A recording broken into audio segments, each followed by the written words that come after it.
Roger Bacon, an Englishman. Tract on Gold. Preface by the author. Translated to English by Mitko Jainski.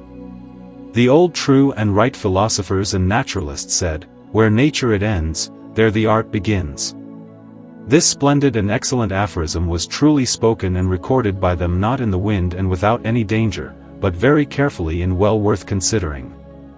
Then how could they have been more recently and specifically more genuinely, and indeed more precisely and intelligibly, have described and presented the perfect philosophical matters, both particular and universal? And to interpret and explain this rich saying in terms of length and content, even if several books of paper were too small to write on, it would be reasonable to expect. Then when we consider the beginning of nature and its birth, only in the lower elements, such as water and earth, that is, the vegetables, animals, minerals and metals, how they first introduce their seeds to birth in a completely invisible way and present them to the eyes.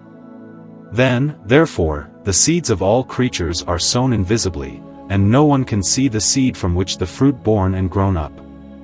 For example, look at the seed of the vegetable things, which is sown in the earth, how invisible it is. For what you see is not the seed of the fruit, but only the house in which the seed invisibly dwells. Even though one asked for this example and testimony, of the unripe or lost seed, even though it has the appearance of being the seed, it is still nothing more than just the empty house in and from which the seed was supposed to come, and even though it is thrown into the earth, it will surely be that no fruit will come from it, which one has promised. For in the stunted seed the power of birth has invisibly withered and gone into the air, but in the unripe seed it is not yet perfect for birth. You should also understand the semen of animals in the same way. For it is unfair and contrary to nature if we, with Aristotle, consider the sperm of the animal to be the seed of birth, because it is the only matter in which the seed, as a spirit and invisible being, is retained in the centro of the spermatus and is encased in the matrices. In the same way you should also understand the chaotic seeds of the minerals, and how they are raised up by nature like smoke and vapor in the tunnels of the earth and sown in the matrices of their mother, and then, after their conception, come to a certain birth. To speak of this here would take too long, but it will be discussed in another place, where we will ask how this invisible seed is astral, and how the astra takes such invisible seed from the earth so that it can grow to the height or substance of a fruit, extensively and from the ground, to the understanding. But you see further how such an invisible seed extends itself into tangible substances and bodies, such as trees, animals and mountains, or minerals and metals, according to which the inclination, predestinatio and impressio of each seed is the astrorum. For the astrum of the horse is predestined to give birth to the horse, the astrum of the fig tree is predestined to give birth to a fig tree, and is thus impressed by the highest and greatest God, the astro, into nothing else, or outside of its predestination, especially when it is left to run its course. Therefore the philosophers have rightly said that everything makes and gives birth to its own like. But so that we can quickly come to the end of the Theophyca, you should know that there is a progression in nature, that all things can come and be brought to a better state. Yes, you see how all plants and animals, after their death and dying, go into a substance of minerals, and they become salts, different in each one. Then one goes into the substance of the salus communis, the other into the sal vitrioli, the third into the nitrum and the like. But the minerals also have their progression, and just as the nature and substance of the vegetable and the nature of the salt approaches minerals, so also the substance and nature of the minerals approaches the metals. One goes into the substance and nature of Jovis, the other into the substances of Veneris, the third into the nature of Lunam, Martis and Solis. The imperfect metals can also do this, and we obviously learn from nature that the nature and substance of the lead on the roofs, through the moisture and warmth of the sun, passes into the substance and essence of silver. So too, from nature and its aftereffects, all other imperfect corpora of the metals can be transformed into the substantium solis. But here we learn of nature's ultimate creation, for nothing has ever been discovered about such a perfect being and nature of gold, indeed that it would have such uniformity with the elements, and be like them in all things.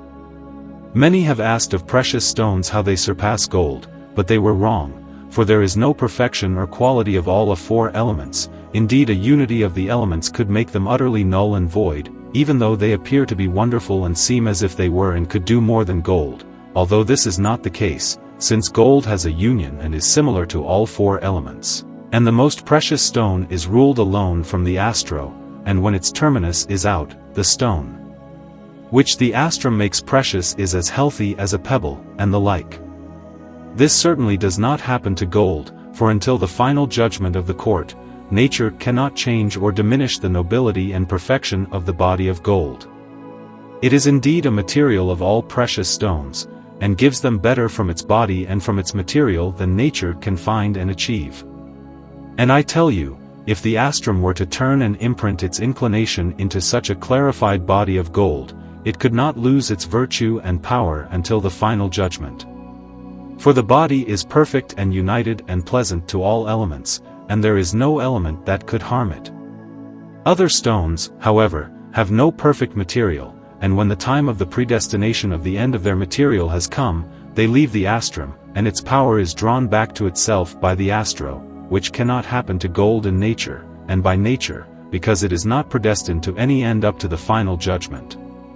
And note that, which I have also conceived, because it will bring a nuke in time, and will be necessary, etc. And so we will briefly describe this our philosophical aphorism as a large sea ship full of precious stones, gold, silver, pearls and other noble good spices to the blessed port and full of complete. Now the second part of our aphorism follows, where the philosopher continues, that's where the art begins. We have said and briefly demonstrated to some extent how gold is the end of natural behavior, in which substance ceases and rests, for it has come to a certain end.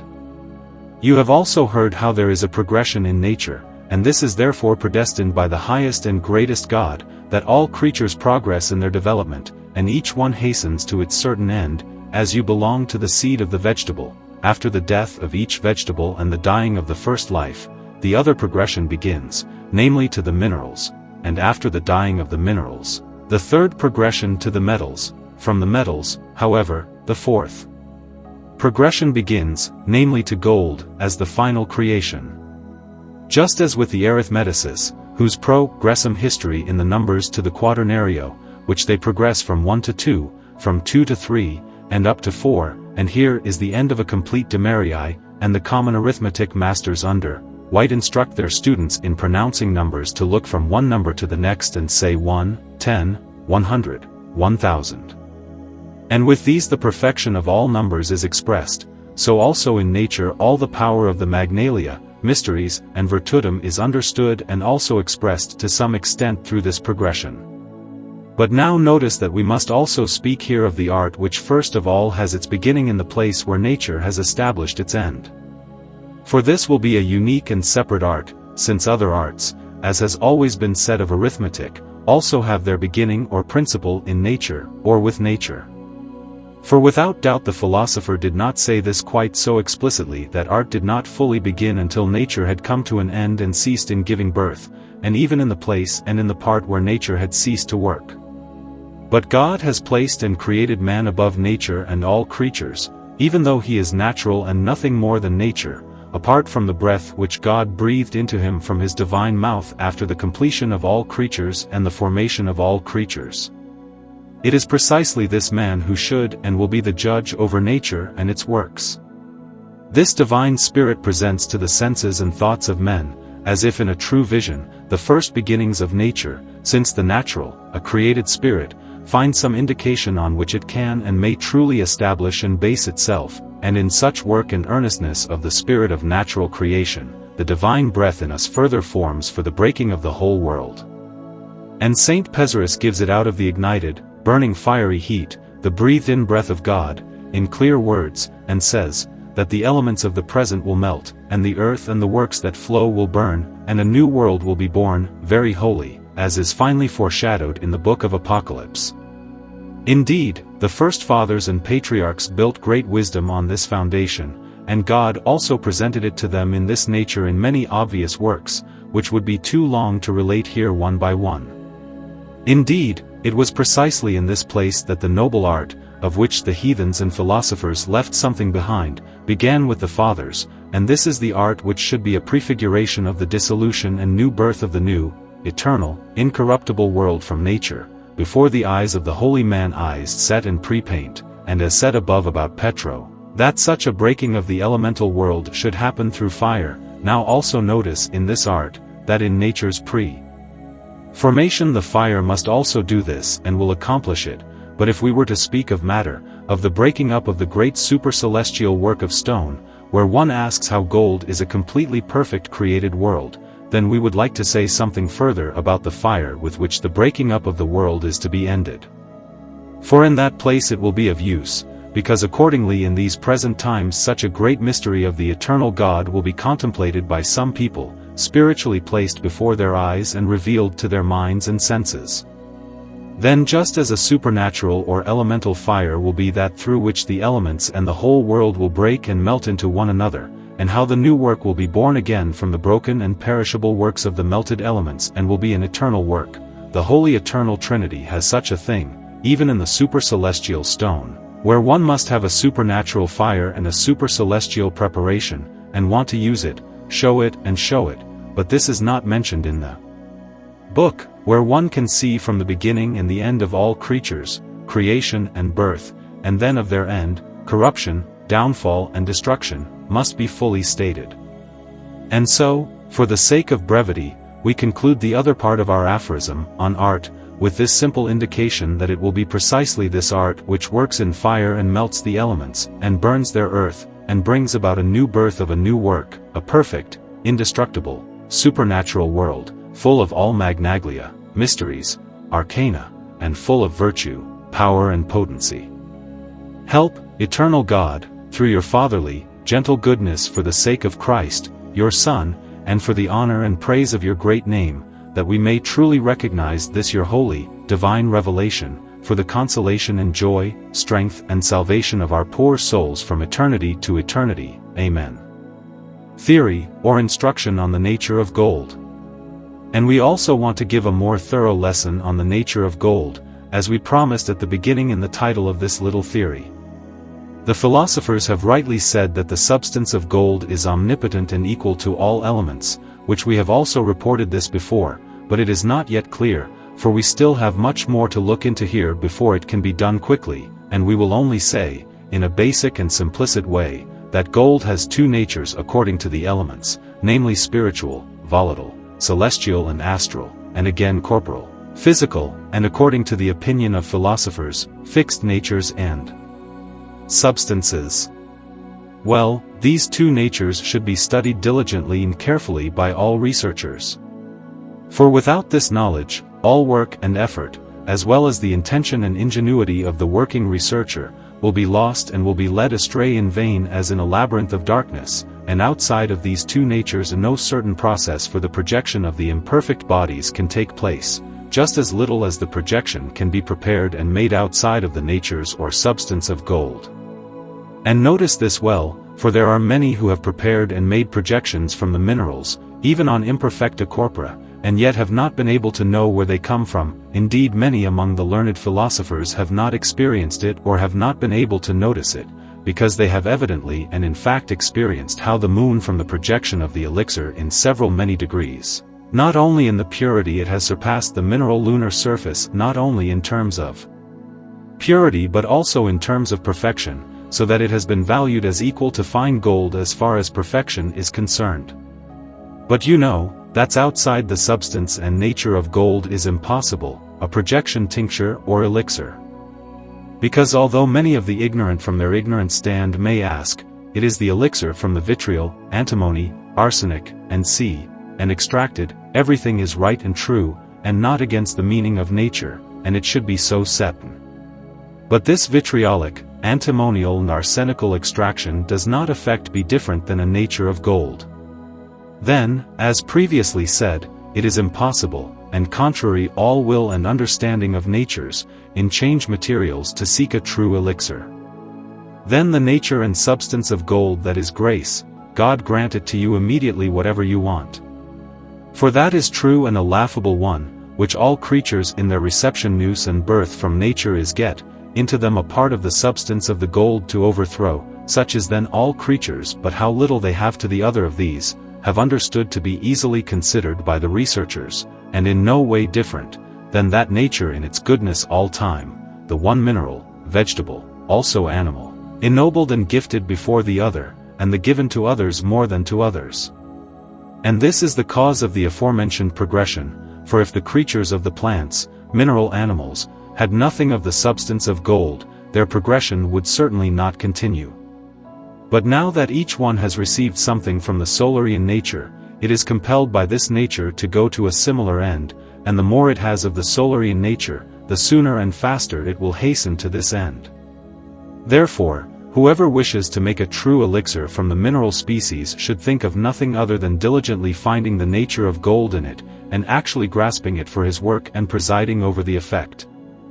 Everyone should also know, and not forget, that before extracting and preparing the material he has in mind, no matter what kind of mineral it is, he should first and foremost make it perfect, especially in the case of the stones, since the nature of gold is very imperfect, and without previous perfection it is impossible to hope for a good result. And let us see how we want to make an elixir for projection from the moon, which is considered to be closest to gold in terms of perfection, for it must first be made of the natural and perfect lunar substance in gold, which is equal to it, so that it becomes perfect. For if it is made into such perfection, when its body is driven into regression, into its first matter, where it then quickly loses all imperfect, hindering parts, and could, with its pure nature, which is incorporated into it by gold and its nature, also hasten to gold's perfection. Therefore, if we seek projection for white or red work, we should take it from gold, or at least extract such a twofold perfect nature, namely a spiritual and fiery, white and red, from the minerals and use it for the work. But good and faithful nature wanted to relieve the diligent follower of such long time, effort and care, and has placed before us gold and golden nature prepared by herself, so that the follower of natural secrets does not have to first, through long time and great effort, and at great risk, bring the arphenicum, realgar, or pigmentum, mercury and sulfur to the degree to which noble and powerful nature has always prepared and arranged them. Praise and thanks be to God for all eternity for his high and mighty gift, which he has so generously endowed nature with such great wealth of all temporal prosperity for our collective salvation and earthly joy. Amen. Practica or trial of gold. Many and various modes of dealing with gold have been written and invented by philosophers. One wanted it to be in a gold, another in a powder, a third in a stone, and the like. But this is how the wrong researchers intended it to be. For all elixirs are gold, stone and powder, if they can and should make certain projections of the imperfect metals into gold. For when philosophers wrote about the philosophical gold of gold, they meant both the stone and the powder, and again when they wrote about the stone, they also meant the gold, since it is all one, stone, gold and powder. Well, first of all you should know that because gold is a very dense, compact and solid substance and body, this very substance must be broken, the body must be broken up and opened up.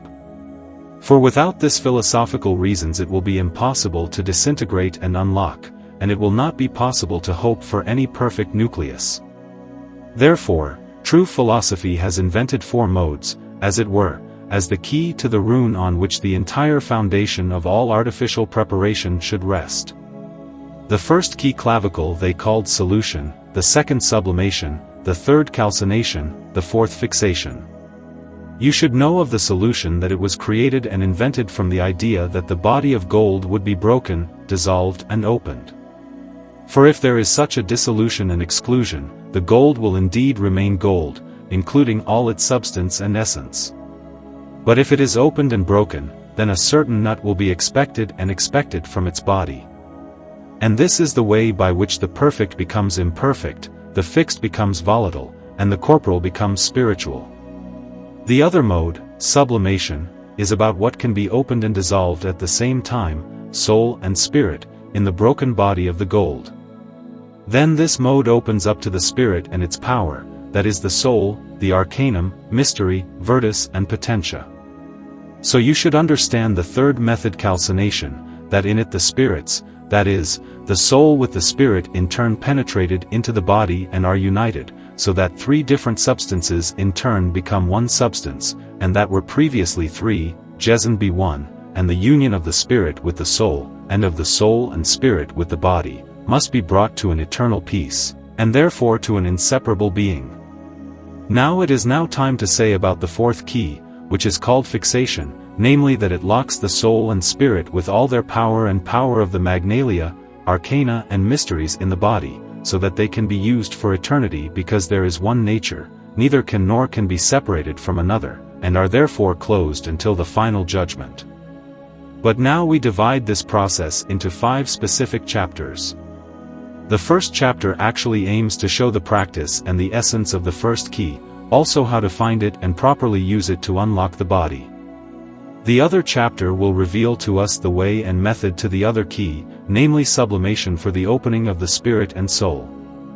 The third chapter will report, and express with certainty the union of the spirit with the soul in the body, and the process of how it may take place. The fourth chapter will give us an explicit report of the key of the binding of soul and spirit in the body, how it should be bound and profitably used for our work. The fifth chapter is intended to teach us the right use and benefit of this our complete work, and in what such use and benefit lies. The first chapter of the first key, from the solution. You have shown in the theory, and to some extent complained, how gold creates the end of all natures, and how a progression takes place from one to the other, up to the end, namely, to gold. But now you will be told further that 6 metals were created: lead, tin, copper, iron, silver, and precious gold. The powers of all 5 other metals are contained in the sun and created at the same time as one another. Just as in the first creation of the world, there are initially 6 days in which the divine omnipotence prepared all creatures that were to be useful and serviceable to the world, and as the eternal wisdom of God so pleased and wanted to have. But the last creation was Adam, and in this creature were contained, and at the same time created, all the creation and power of nature which had been prepared for him. And here you should consider and notice above all that the omnipotence of God created all things out of nothing, except man, whom he created out of something, namely from a piece of the earth's composition, in which all other creatures were enclosed, and thus man became a microcosm. But how this composition is to be understood properly and thoroughly is taught elsewhere. But we will hasten straight to the process of practice, and what we have to reveal of the natural mysteries and causes we will save up into the universal, where we will then speak of each one in particular as necessary. But the philosophers want the first solution of our gold to take place in primum materiam, namely in mercurium vivum, because it comes from and is born of a mercurio. Then they say, just as the ice from the water coagulates and freezes from the water, so its first dissolution is again into a water mass. Fixation.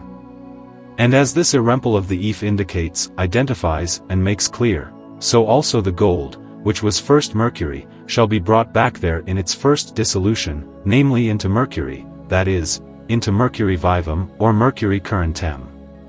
Therefore it will be necessary that we say something about the body itself, and that philosophy introduce the modum, or the means by which such a breaking or dissolution of the body is possible and can naturally occur. Then the philosophers say, it is easier to make gold than to break gold. But I have also said that 2 things are to be observed in every work when it comes to a new donation. The first is the corporous solution of each one. Like the grain in the field or in the earth, the grain yields nothing unless it is broken open and begins to rot. This must happen out of necessity, and therefore the philosopher says, the rotting is a mother of all things, then the putrefaction works everything and brings it into its original being. As one sees how through the putrefaction everything that comes from a root becomes a root again, and what comes from the earth becomes earth again, what comes from water, back to water, and what chaos gives, goes back into its chaos. The other is that each thing is diligently kept in such putrefaction for a certain time, about which further instruction is to be given afterwards. But now you should know other things, that the putrefaction cannot happen outside of moisture. For its greatest power is in moisture, as one then perceives in the fruits of the seed of the field. Secondly, the putrefaction also requires corrosion, and such a corrosion must follow in the moisture. For apart from this corrosive, which is either given to it or which it creates itself, no complete putrefaction can take place. And we have this as an example of all natural needs. For what does the corn in the field bring to its putrefaction apart from the corrosivo? Nothing. For the corrosivo must take over the body and lay it down completely, drive it apart, and open up and destroy it down to the smallest point. Thirdly, there must also be heat, so that this happens in the heat. For the heat is the highest cause which causes the corrosive substance to travel and drive it into the putrefaction with the body. From the corrosivo you will notice that it is nothing else than a salt, and the K4 has in the way, all vegetables received in the first creation the process and progression to the minerals, for they have in them a part of the minerals, namely the salt, as one can clearly see in the alkali of every vegetable when it is burned to ashes. This salt in every seed is thrown into the field, that is, into the water of the putrefaction. Now this seed cannot be putrefied in any form, except by the corrosivo, namely the salt of the earth, which is to be understood as follows. You see that an unfertilized field or field that is lean and dry, as they say, produces fine, perfect fruits, and the grain cannot be sufficiently putrefied or completely broken down, nor brought to the perfect solution. But when the field is fertile and fertilized, then it goes completely, with force and power, to the right perfect putrefaction and dissolution, for it has the urge to hasten to a perfect end. But the dung is nothing other than a saltpeter, mixed with other salt. For one can boil precious saltpeter from sheep's dung, as experience has shown. Likewise also from other animal things, such as chicken and pigeon dung, which produce a burning and pungent salt. When the seed is thrown into such salted, moist earth, the salt first begins to dissolve and breaks the body apart, and then a perfect putrefaction can occur.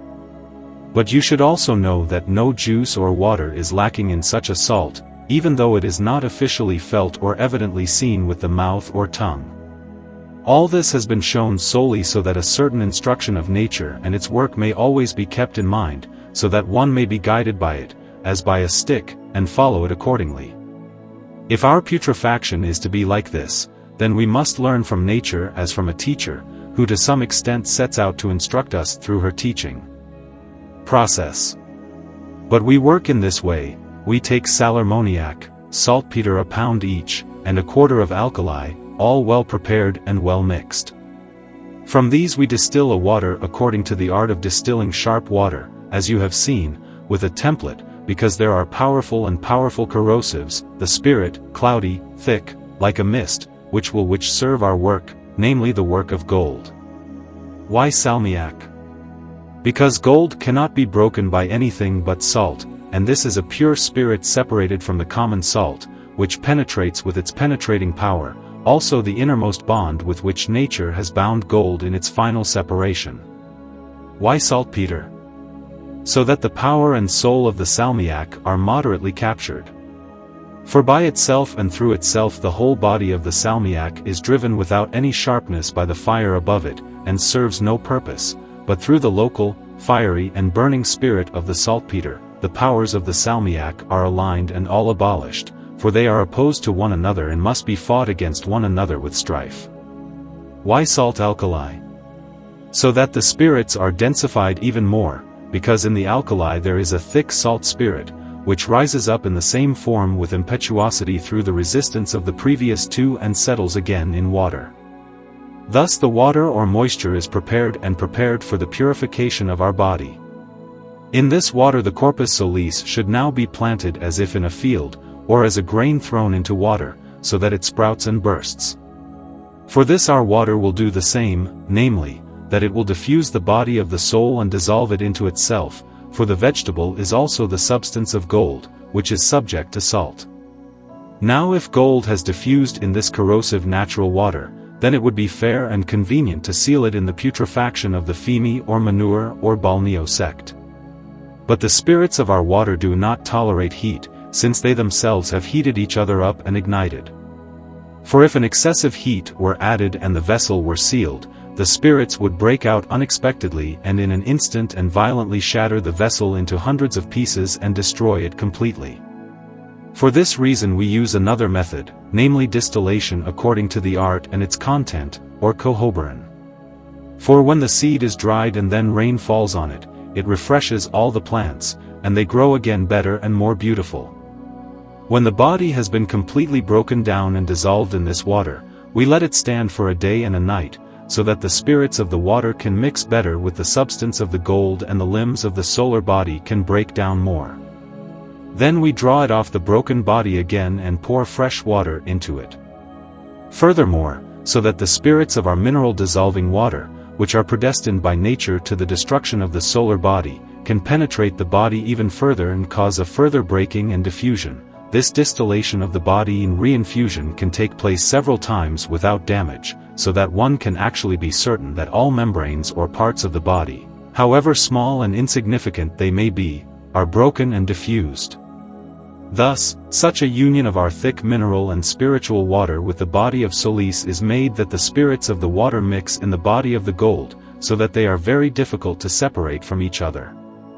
For the spirit of the gold is mixed with the poison of the water, so that the spirit of the water cannot be driven away by the fire, so it contains the spirit of the solar body, and can hardly be separated from each other again. It is then necessary to separate these two spirits, and to separate the mineral from the metallic, the base from the noble, the sour from the sweet, the destructive from the destroyed, the breaker from the broken, the dissolver from the dissolved, the earthly from the heavenly, the natural from the unnatural.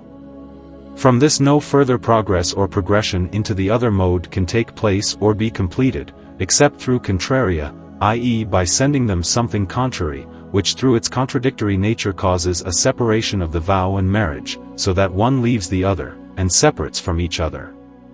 Through the experiences, because we have it in the great perfect book De Tota Natura, the of nature and its works of heaven, and who will speak about heavenly things, desinit, so to give up and give, we will report from the plants of the vegetabilium, such as an abomination in its power who wield the power of the mineral spirits.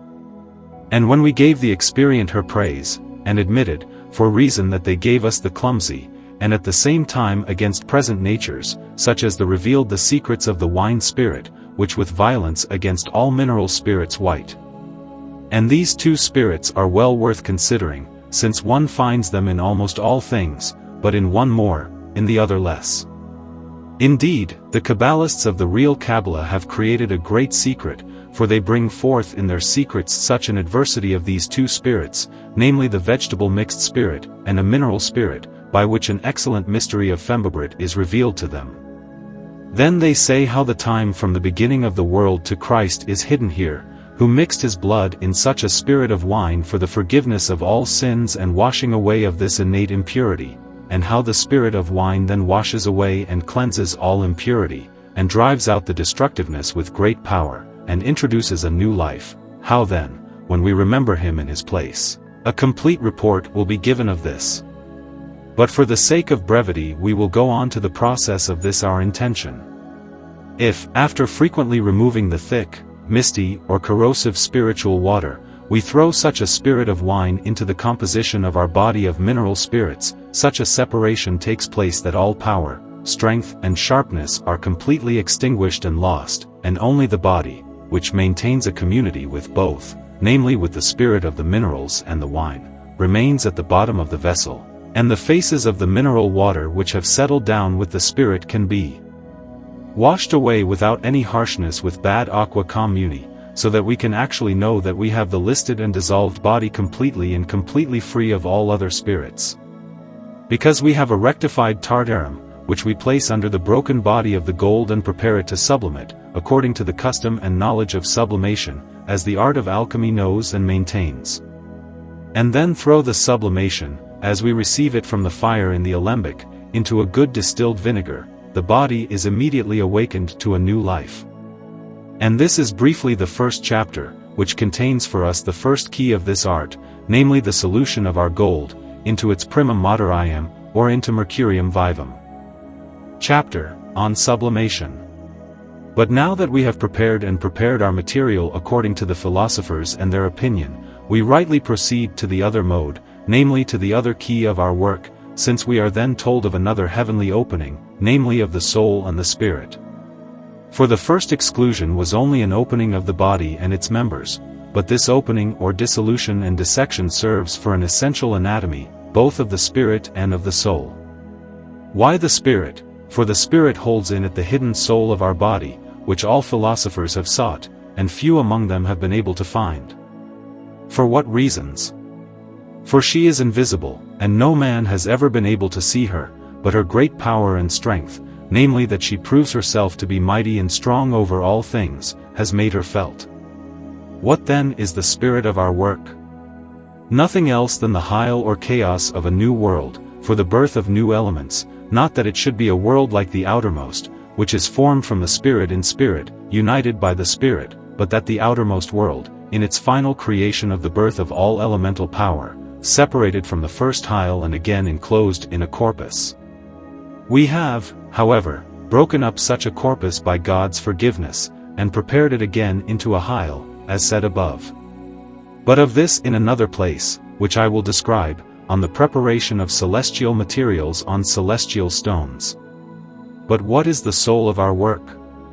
It is the fourfold virtues, powers, arcana mysteries of our spirit, which stands before the external world and is predestined for it, and is also seen by all elements as a bride. The other, the corpora of the external world, souls and mysteria, possess a matrimonium and marriage, unite together, and thus remain bound together with indissoluble bonds. Why is such a mystery or arcanum called the soul? This is something only the Magi have, thus done in secret, because they discovered through their excellent understanding and wisdom given to them by God, that in every creature there is such a being which is not created or made. For the power of the divine spiritual spiral, when God said, "Let this or that be," has bound itself in each of the same creatures which are created. And the word of the breath or issue of the Spirit from the divine mouth, which he spoke, is not a creature or creature, according to which God caused it to proceed from him by speaking, but a divine power.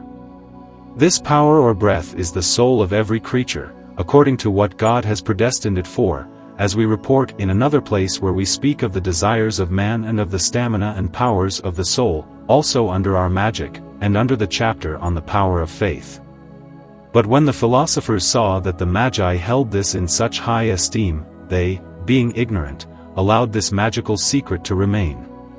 But we go for the sake of brevity to our proposito, when we said at the beginning that we wanted to unlock the spirit, so that the soul may be released from the bonds bound by the spirit, and that it may be freed from all impurity. It must be purified.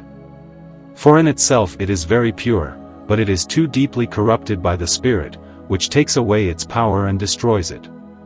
Even if we were now willing to make a special mention here, as before, of how the first destruction and dissolution of the whole world is accomplished through water, but the other, that it will happen and be accomplished through fire, we will nevertheless proceed all the more quickly for the sake of clarity.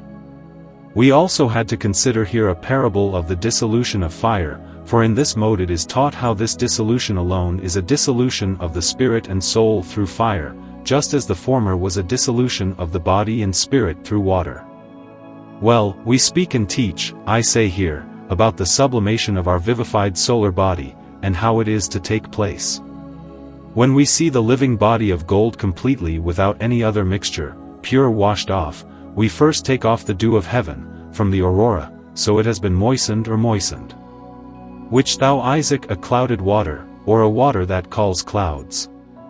But we do this to him by placing him in a well-shod flask and luting well and precisely on it, and on fine pipes or recipient to receive the cloudy water from the Mercurio Solis, but with very gentle and low distillation we continue day and night, or longer, depending on how much there is, until we see that it appears to be a pale white ash on the bottom.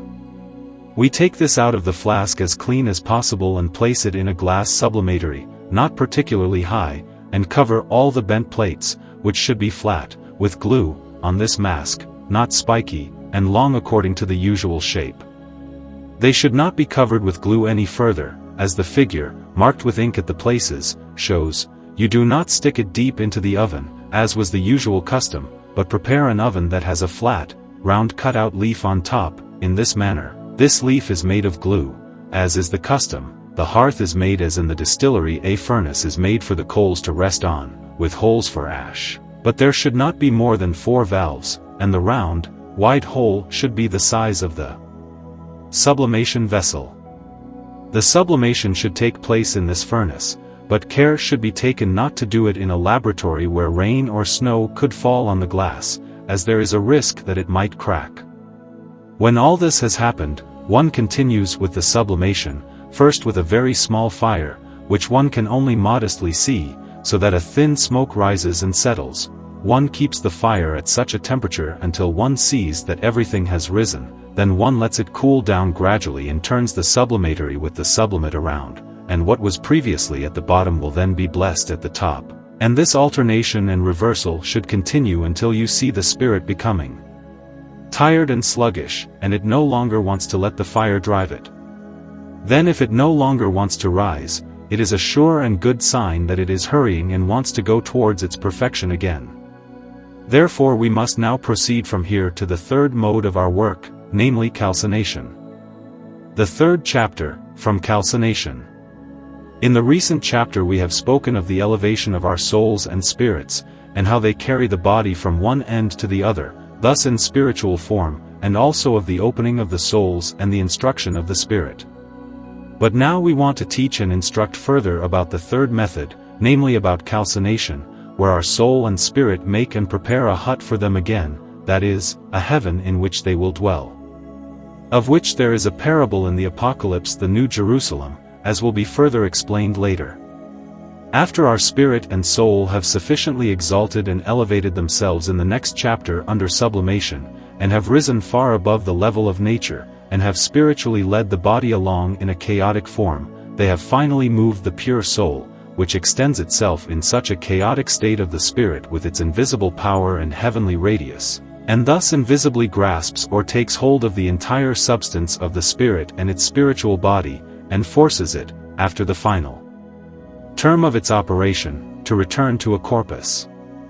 This is to be understood, then, as the corpus or materia solis of our prepared work has, as before, in its spirit a soul, that is, an arcanum, mystery, virtus, potentia, which the philosophers call the perfect fiery soulful sulfur, so that you may also call it that, and they have said that this sulfur alone unites with gold in potency. Otherwise all gold in its purity completely rids itself of all external sulfur, whatever its nature may be.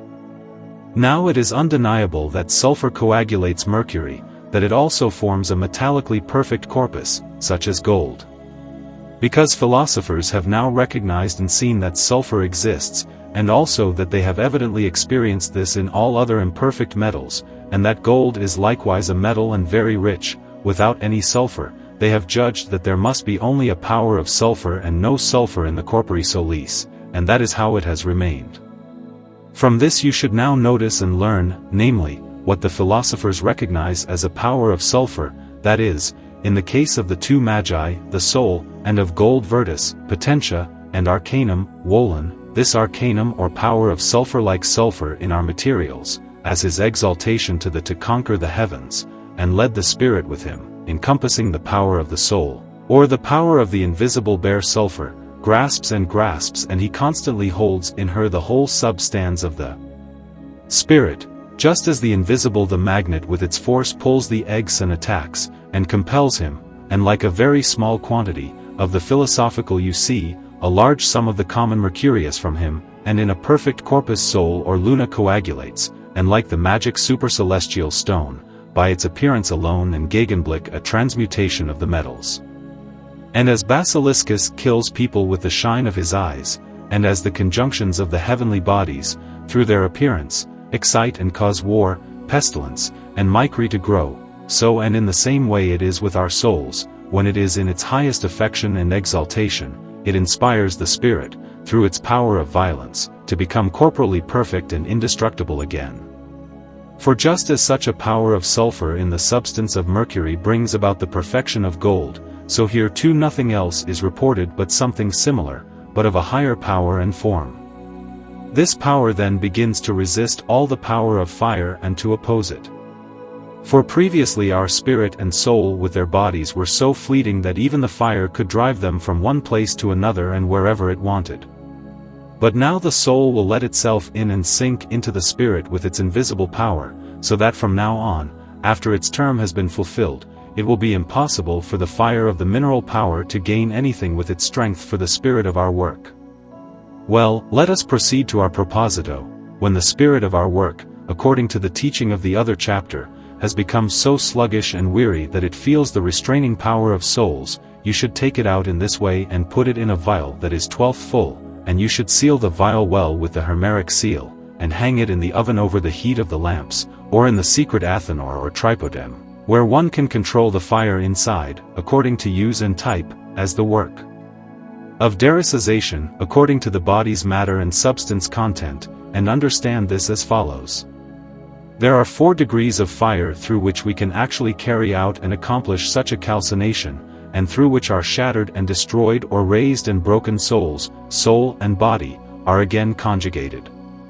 For it must necessarily follow that if a perfect elixir or projection is to be made for the imperfect metals and the transmutation of mercury, then these 3, body, spirit and soul, must again become a unity, so that they are one in power, strength, virtue and potentiality, and this is what the art of this mode of calcination requires.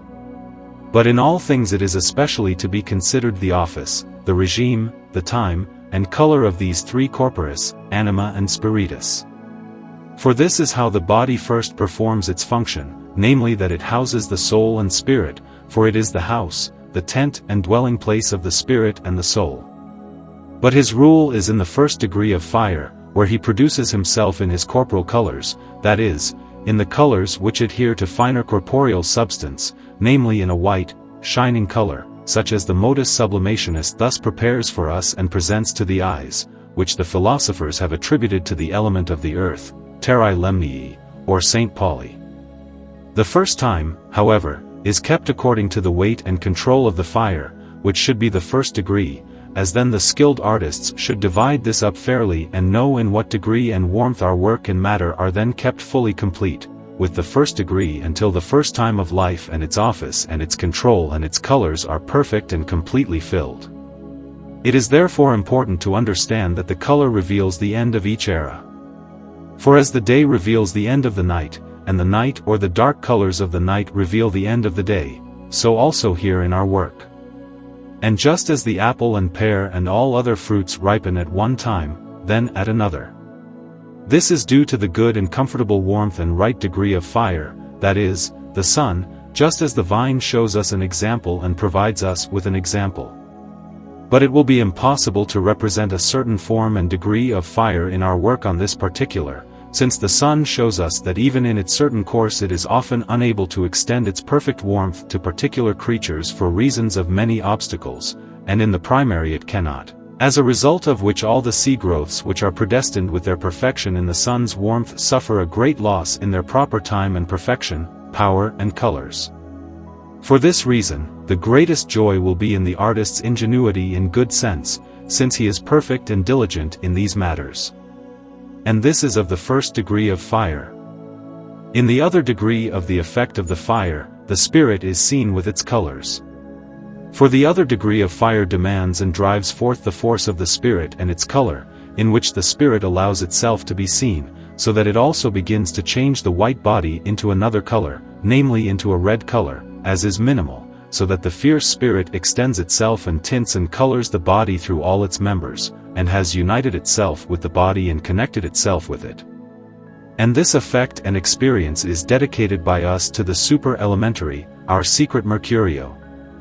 The 3rd degree of fire will bring us forth and demonstrate the power of the sea, of which it was said above, that it is the mystery and arcanum, the perfect power and potency of the forces of the invisible sulfur of this our whole work.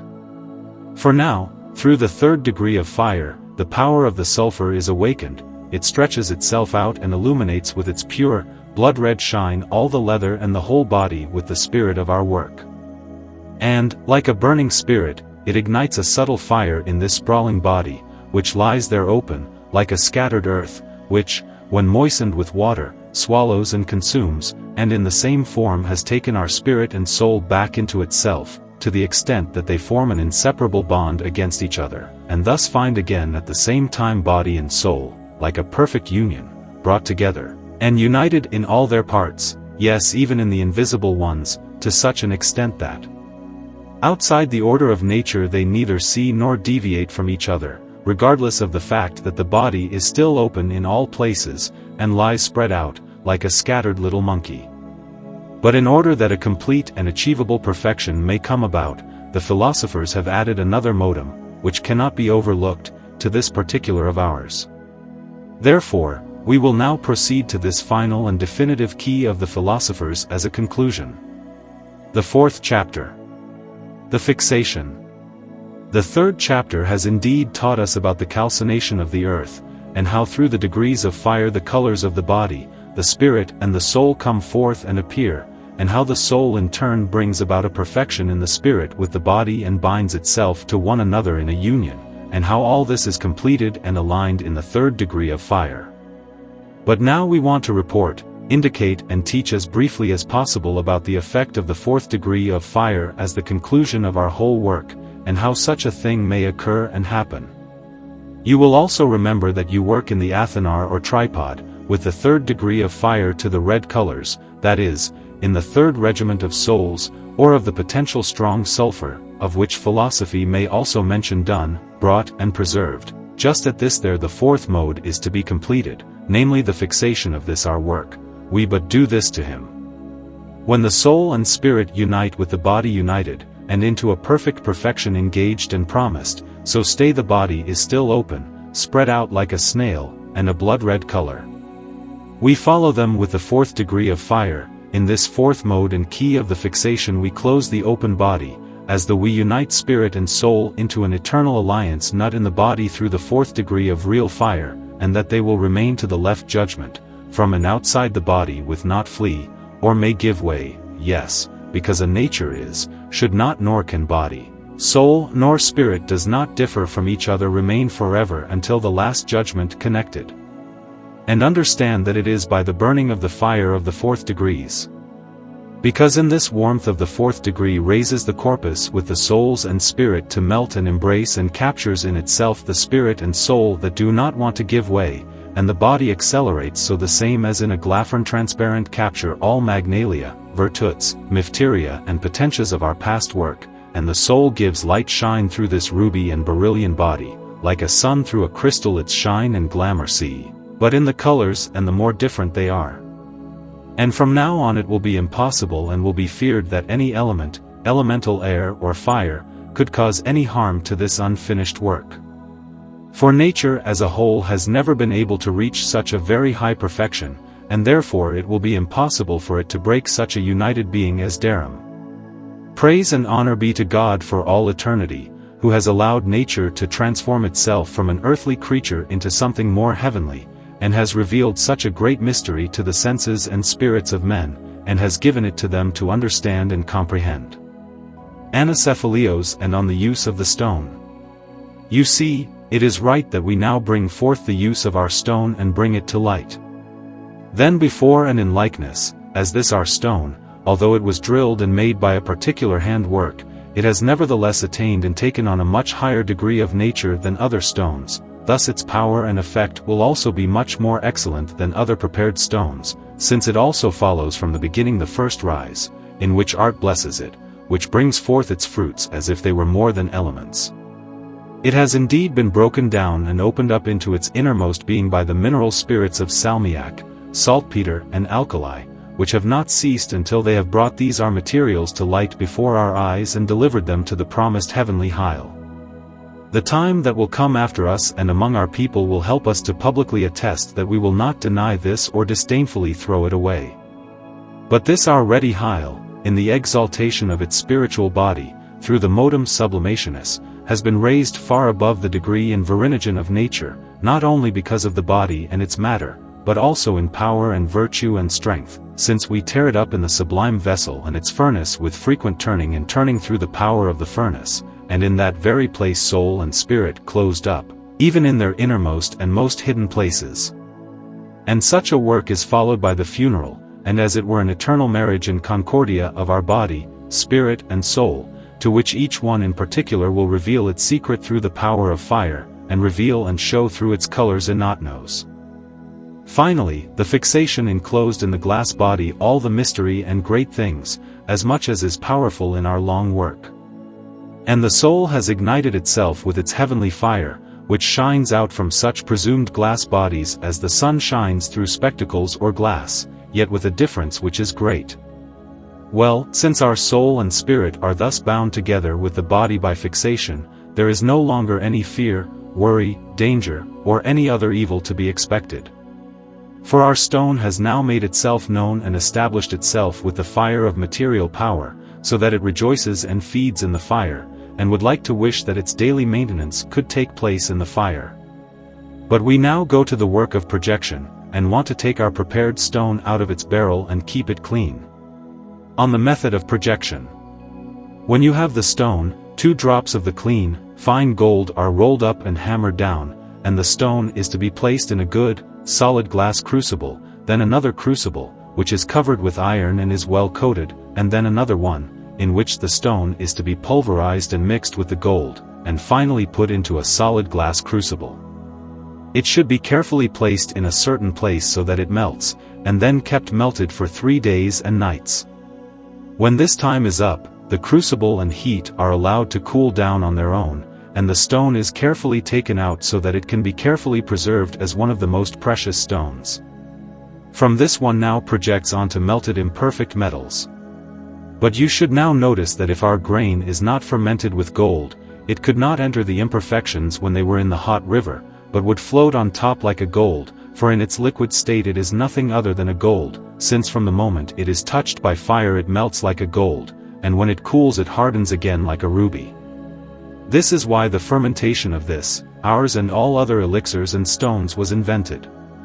His doli, however, cannot be described, but it is observed that when a small quantity of this is carried on a large weight of the imperfect metals, prepared in such a way that he will now dominate it, one could see more of the imperfect body until one finally has the right doli. So that is enough of this. Now we come to the use and application of Alchemy, which we had long hoped to find in our stone. Then just as he receives it from the material which is the end of all natural creatures, birth, perfect as a whole world, so he is also a microcosm, and channels the arcana, mysteries, and virtues of the whole world, as is said of him in another place. Wherefore he is also powerful in the microcosm of man to peel, expel and cure all diseases, whatever their name may be, and to re-establish the whole sanitation. Its use is such that it is refolded in a spiritus vini, namely 1 scruple in 2 ounces of spiritus vini, before it is then brought to fermentation. Depending on the nature of the disease, a drop of this is administered in other common wine or water. To God, the Creator of all creatures, be honor and thanks for this divine eternal gift, together with his Son Christ Jesu, and the Holy Spirit, the inseparable eternal Holy Trinity. Amen, amen, amen. The end.